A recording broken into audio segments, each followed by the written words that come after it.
What is going on, Raider Nation? It is JT, and I am back with Talk of the Nation.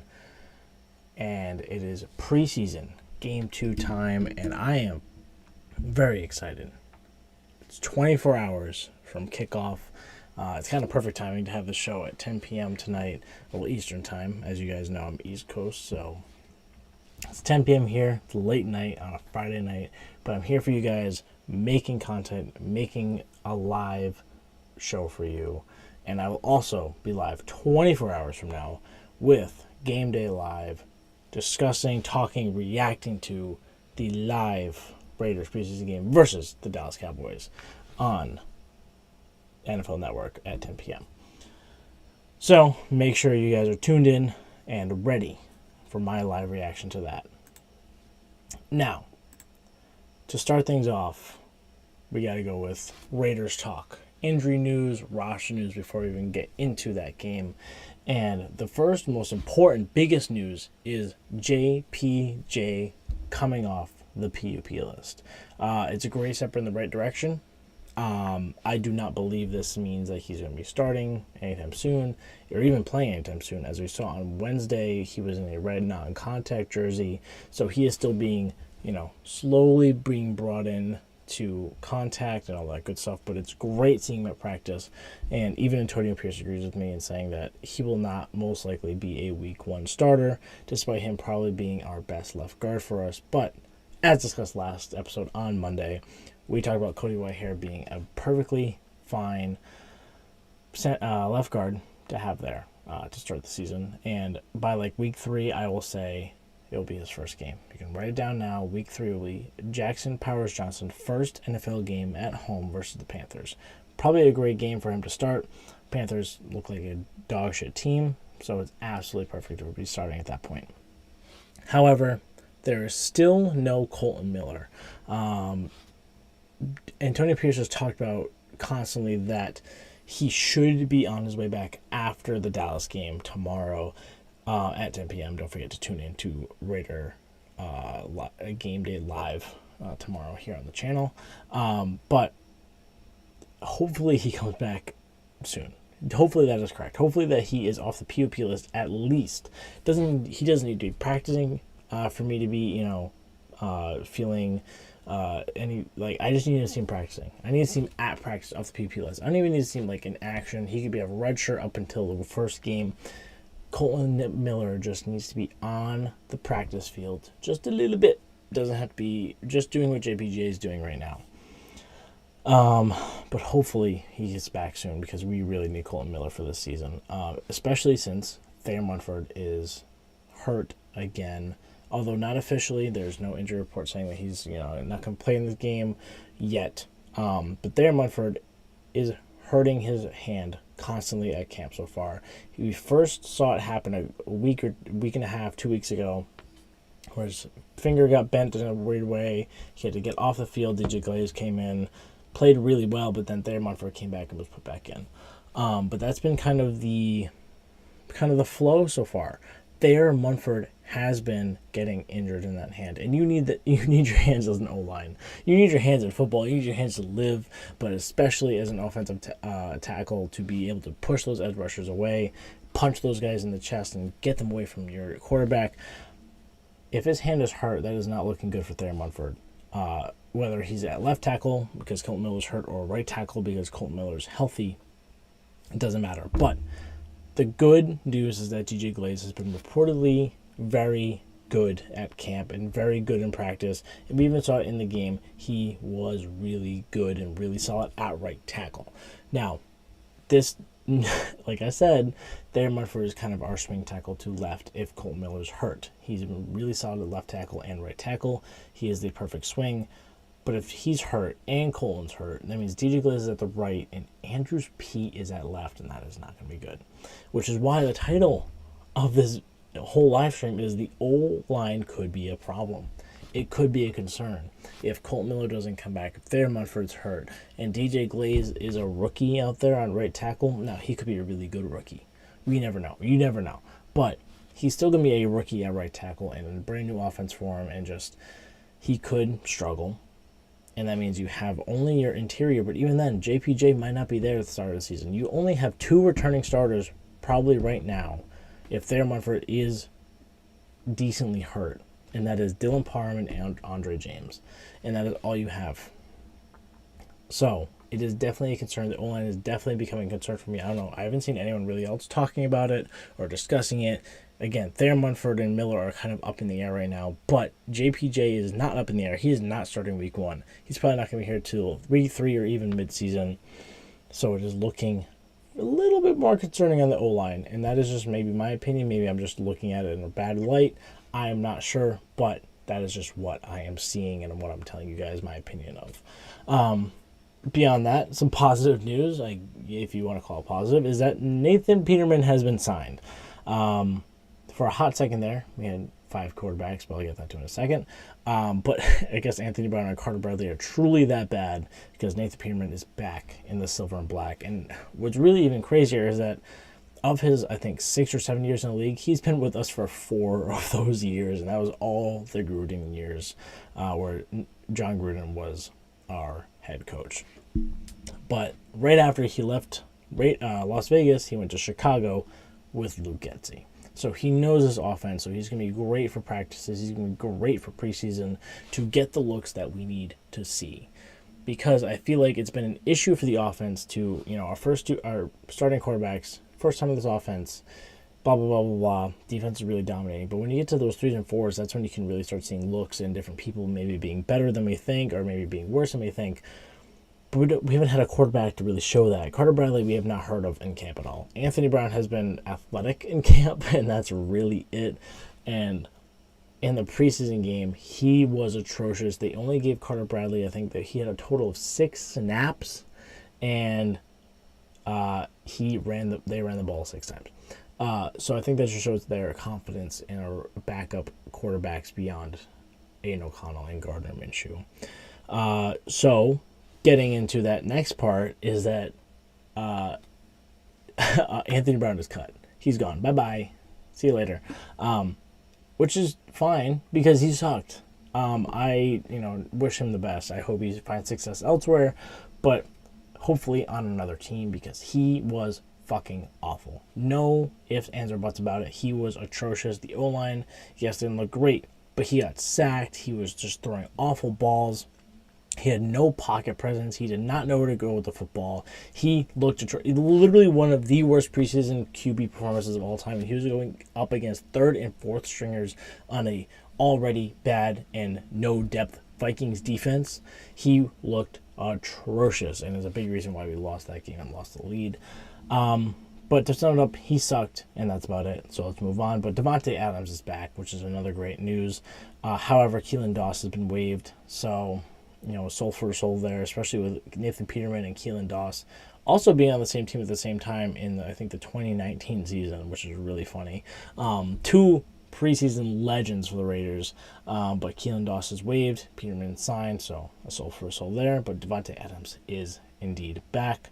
He had the birth of his son, so congratulations to him. I'm glad he's back on the field. May or may not see him tomorrow, as he was, for some reason, not practicing on yesterday's practice.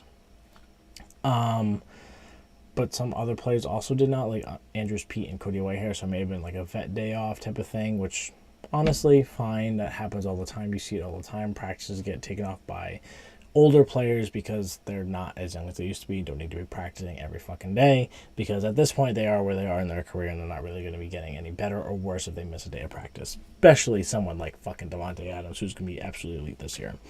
But another great part of practice this week was there a fight between Max Crosby and Will Putnam, where Max Crosby threw 3 punches at the center and took off his helmet, and then it was just like, y'all gotta calm down, like stop throwing punches. This is our first fight of the off season, the training camp, the practice season, so we'll take it.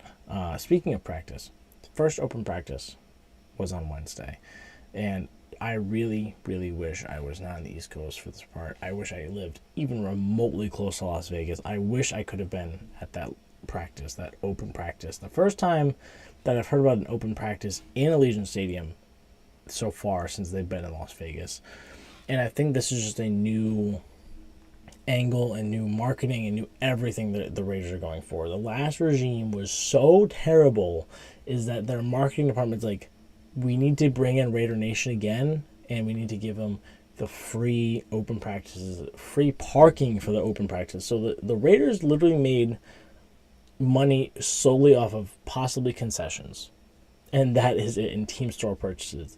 That is it. The past regime was so terrible that they had to in-state open practices to get, and garner support.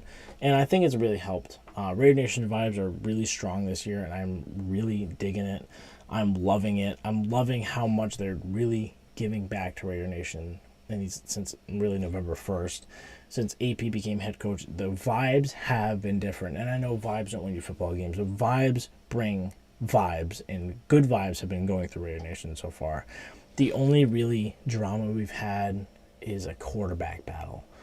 Fine by me. It's better than Henry Ruggs, Chandler Jones, Josh McDaniels, John Gruden, Josh Jacobs holding out, all that crazy shit. That's Antonio Brown, the Khalil Mack trade. Literally going back 6 years at this point, we've had nothing but drama every offseason. Busts and, people hitting people's cars and drunk driving and just Damon Arnett being fucking Damon Arnett. It's just been absolutely atrocious. It's fantastic to have finally an offseason where there's been the only issue is whether or not Gardner Minshew or Aiden O'Connell is our quarterback. It's a shit quarterback situation, but for a franchise that has been shit for 20 plus years, I am perfectly fine with that being the only reason why people are talking about us, and not for anything crazy. But yeah, that this past week has been very interesting in terms of signing and injuries and all that good stuff. So, that's been very exciting. But now we will finally be going into the preview for the second Raiders preseason game, which you will find my live reaction to on this channel. I will not keep forgetting to remind you. I'll never forget to remind you guys that it'll be on this channel, my live reaction. I'll be sitting in this chair 24 hours from now, talking to you guys and giving my reaction to the Raiders versus Cowboys preseason game, the first game in Allegiant Stadium this year, in the year 2024, since the last season ended. But regardless, the first game in Allegiant Stadium. It's going to be fantastic. I'm very excited. And so, in honor of that, I'm going to give you 5 players to watch for the Raiders. And it starts off with, I guess it would make it 6, but Minshew versus O'Connell is my first little thing. And it's kind of hard to talk about one without talking about the other, so I just smashed them into one player. Because at this point, it is truly just one player. Because I don't know who's winning this battle at this point. No one knows who's winning this battle, but regardless, this game, as Antonio Pierce has alluded to many times, after this game, they'll have a much better understanding of who is quarterback one and will be able to reach a decision. Now, will that decision be public? Probably not. It is probably not going to be a live decision. It is probably not going to be a decision that Raider Nation knows about, but it'll still be internally decided, and we'll get a hint of it in preseason game 3, and probably after preseason game 3 is when it'll be announced. Once that 53-man roster comes down, they'll say Gardner Minshew or Aiden O'Connell will be quarterback one. This battle, like I said, will most likely be decided once halftime hits. Gardner is a projected first starter for this game, so he'll be coming out in the first quarter to lead the Raiders out onto the field at Allegiant Stadium. So that'll be very exciting to see, and I'm very much hoping that Aiden O'Connell gets way more chances than he did last game to sling it. He got, I think, 11 chances to throw the ball on one possession for, I think, 7 completions. 7 completions on 9 attempts for X amount of yards and no touchdowns, whatever. I really do hope Aiden O'Connell gets more chances this game to sling it. My second player to watch is someone I've been talking about a lot on this channel. That's DJ Turner, who was my choice for wide receiver 4. I really am excited to see him to produce with the 1s and the 2s and maybe a little bit of the 3s. and special teams. If he is coming out there with the ones at any point in the first or second quarter, that shows me that he's wide receiver 4. Because again, we didn't see really Jalen Guyton be productive until the fourth quarter in the first preseason game versus the Vikings. So that is his main competition for wide receiver 4, and I think DJ Turner is going to win that out. That's just my opinion. So that's another player to watch. Tyree Wilson is my third player to watch, and I just need him to show something. Show something to have me have any faith in him this season. I am the lowest I've been on him since we drafted him a year and a half ago. He has not shown much of anything in the NFL since being drafted.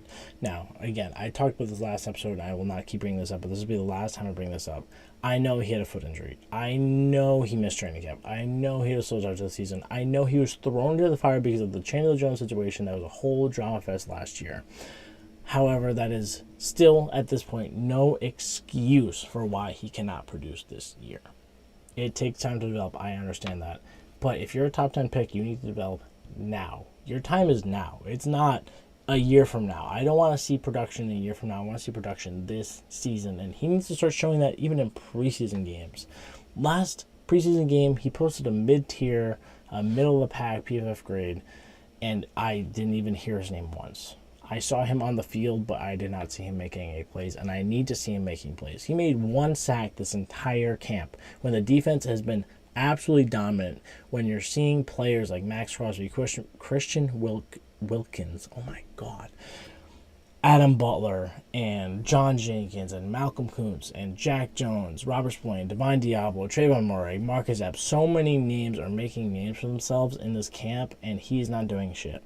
He's not doing absolutely anything to show why he's a top 10 pick.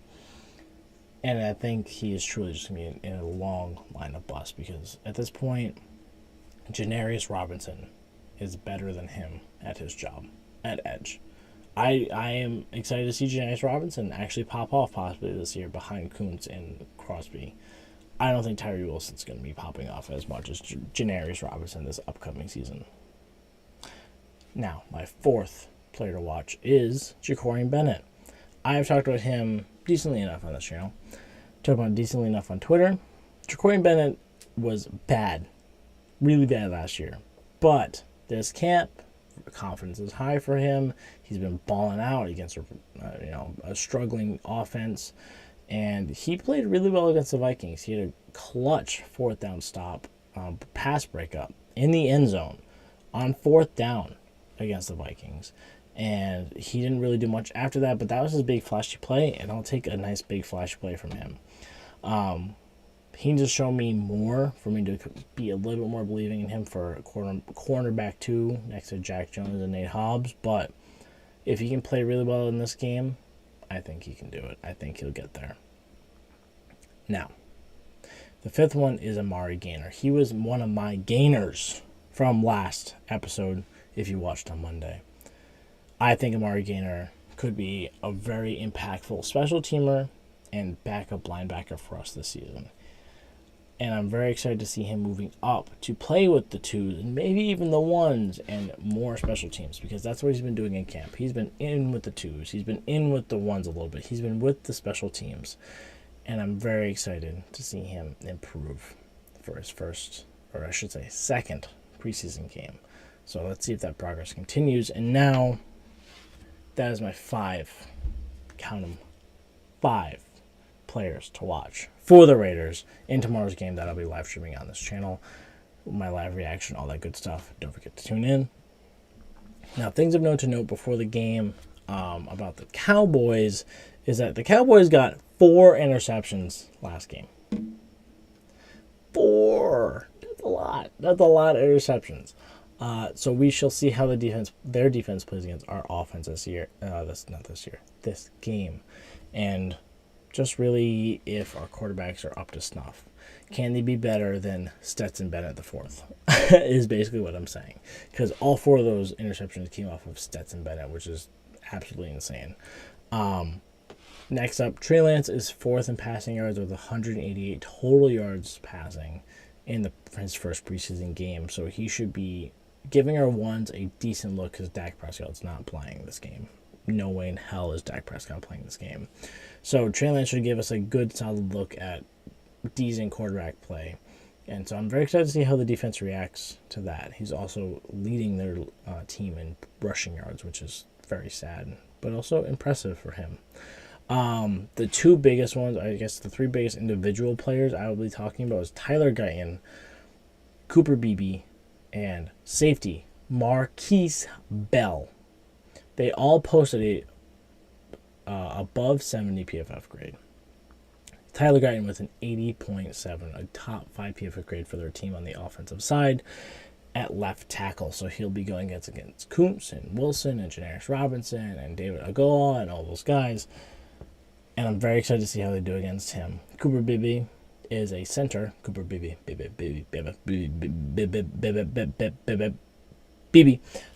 He's a center, 71.4 PFF grade. Very solid top 10 offensive player for them in this recent preseason game. I'm very excited to see how our defensive tackles go against him. And then Marquise Bell, 85.2 PFF grade. A top 2 PFF grade for their defensive side of the ball, with 1 interception and negative 1 yards allowed. Insane for our safety. So I'm very excited to see if he can produce against our guys, if our guys are going to be better than him. Will our quarterbacks not fall into the traps of the Rams quarterbacks? I almost forgot for a second who the Cowboys played last week. But if our quarterbacks can actually play up to snuff, this guy should not be an issue until at least the third or fourth quarter. And also, the Raiders are favored by 6.5 points. That's pretty freaking crazy. Now, it is a time for the namesake of the show to come about. Talk of the Nation.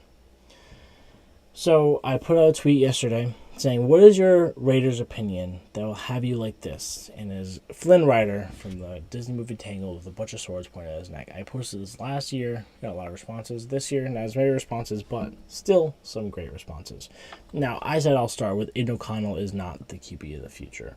Not a super hot take. I was honestly quite struggling to think of a hot take I have about this team, but you guys definitely provided me with some interesting takes that I'm going to talk about right now.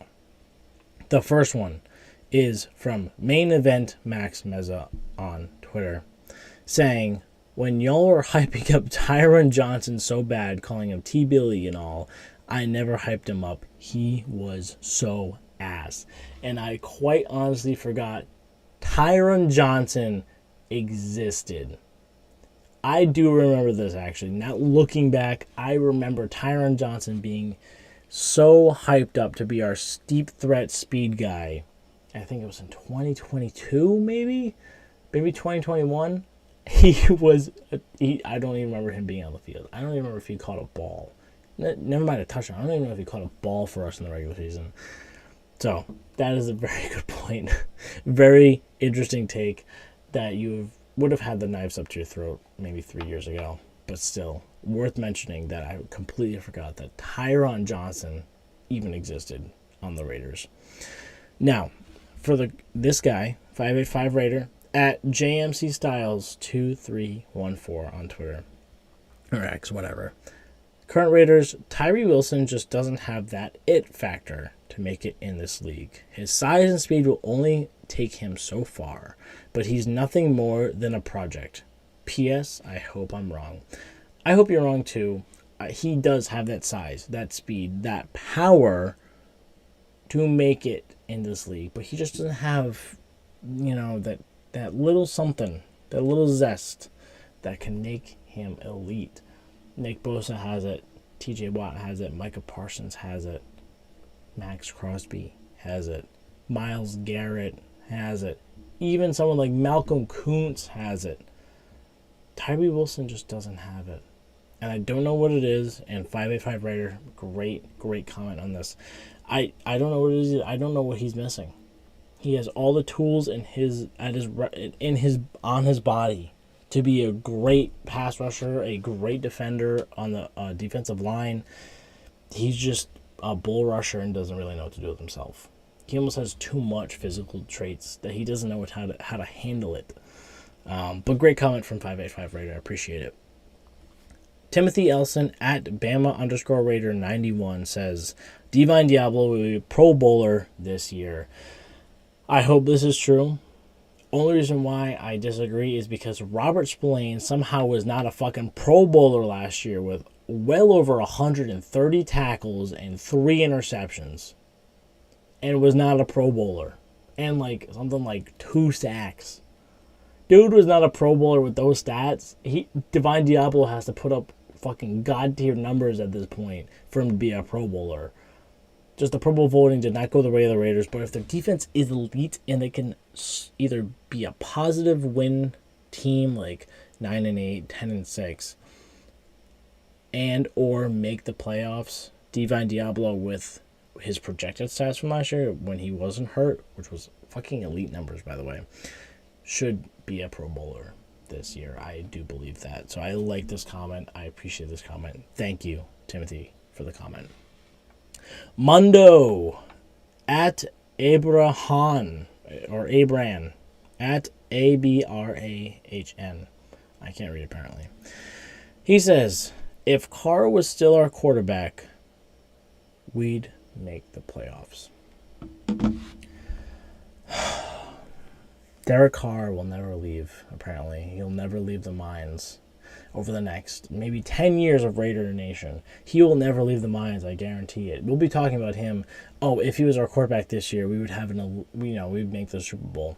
Yeah, maybe. But he had the lead defense last year, and he didn't do shit. And had good weapons. They went 7-9, 7-10 last year. They didn't do shit. Derek Carr is washed. He sucks. You see the Saints fans on Twitter talking about him? He sucks. He's terrible. I do not want him on my team. I do not want him taking money away from my elite defense to just play dog shit offense. So no, I disagree. But again, if my grandmother had wheels, she'd be a bike. So if, all that shit is, but that's a take I do not agree with. So, thank you, Mundo, for the comment. I got a comment from Angel Reese's husband at Playboy Jar. Al Davis is the reason the team is the way it's been for the past 20 years. Eesh. R.I.P. Al Davis, the Raiders GOAT. But I low-key agree with this. Al Davis kind of sunk us with all those trades and awful contracts and terrible drafting over his last 10 years after their failed Super Bowl run in 2002.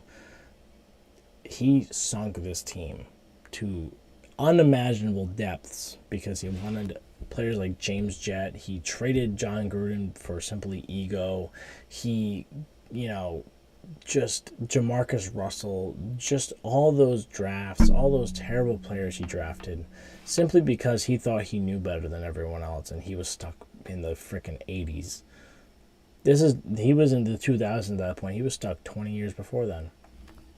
Now, RIP, obviously, and I think Mark Davis is doing an okay job trying to get us out of that. But we literally had to hire a general manager after, Al Davis was no longer general manager to fix our cap so we could actually be under the cap with a manageable roster. That's how bad Al Davis sunk the team. I don't disagree with this comment. I actually kind of appreciate this comment. I feel like more people don't say this enough. But that is all the takes I found that were interesting and I wanted to highlight on this episode. Don't forget to keep leaving comments and takes and sending me DMs, comments on this, videos, comments on my Twitter, sending me DMs on TikTok, on Instagram, on Twitter to let me know your takes about the Raiders. But that'll conclude us for today's episode of Talk of the Nation with your host, JT. I hope you guys have a fantastic rest of your Friday night. I almost said Saturday night because Saturday night is Game Day Live here on this channel, here on X.